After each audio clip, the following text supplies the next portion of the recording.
Hello viewers, আজকে চলে আসলাম আপনাদের মাঝে ইটালিয়ান ফুডস লাভারকে নিয়ে। দেখুন কি সব ভয়ঙ্কর ভয়ঙ্কর খাবার খাচ্ছে এবং খাবার খাওয়ার সাথে সাথে তার চেহারার এক্সপ্রেশন চেঞ্জ হচ্ছে।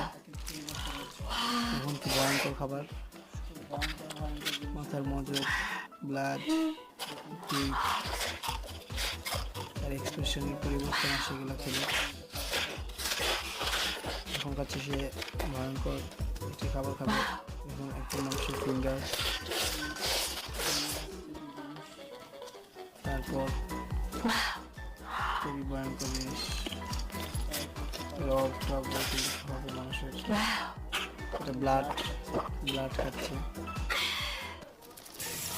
বাদুর। এখন তার এক্সপ্রেশন চেঞ্জ হয়ে গেছে, সে বাদুর খাচ্ছে। এখন আসছে মাকড়সা।